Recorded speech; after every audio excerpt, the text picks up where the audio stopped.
Whelan. Senator Kelly has left you about 3 minutes. Okay, thanks very much, Cathaoirleach. And I'm glad to have the opportunity to be able to contribute to this discourse in the Seanad this afternoon. And I suppose I have to say that, to put on the record, I am a bog man, and I'm from the Midlands. I'm from the heart of the bog, and I'm glad to say that. And I grew up, like many of my neighbours and friends, indeed, during the summer months, helping to catch turf and stack turf and so on, and draw it home. And you know, so it is something more than home heating. It is something more than fuel. It's not about money in many cases, because it is a strong and a proud tradition handed down, and you know, people enjoy it, and it's a great way of getting out, and it's a healthy way. But I found over the years and over all that time, going back and even to the present day, people who like the bog and like cutting turf also have a great regard for the environment, for nature, for wildlife, and they're not people who will easily or lightly desecrate the landscape. And so I would like to commend you, Minister, because I think you've packed into a very short space. Really, you've done in 2 years what others have failed to do or address in 20 years. And credit needs to be given where it's due, because and it's not a political point scoring, but in previous governments there were people who claimed to care for the environment and who claimed to care for future generations. And they left this ball kicking around the square, knowing that it was a thorny issue, and they left it a long fingered it so that it would fall to someone else to grasp the nettle and have to deal with it.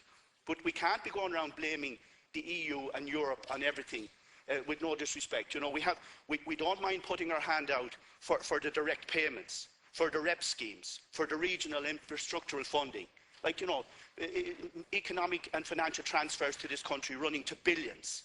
But therefore we have a responsibility as Irish citizens and as EU citizens to uphold our commitment to the environment and to the broader community. And the same applies in relation to water conservation and water supply and the security of a safe water supply. I would say, Minister, the reference you made in your speech regarding septic tanks, that's another one that was left lying around, another time bomb, another landmine for this government to have to go and deal with. And I have to say, Minister Phil Hogan deserves super credit for the manner in which he's addressed that. The vast majority of people, over 90% of people in the country, have registered their septic tanks, and where they're found to be faulty and contaminating the water courses, there's now an 80% grant available to them from the government to assist them in resolving that problem.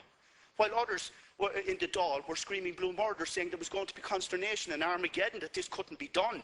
And again, that was a problem that was left lying around for 20 years. I'm glad to say, for instance, in places like where there's a will, there's a way of solving these problems, such as in Clara, where the Offaly turf cutters have accepted relocation. However, we have to respect and also recognise that in other places in my own county, like Laois, up in the Sleeve Blooms, in Coolrain, turf cutters have been put out and there is no obvious available alternative bog.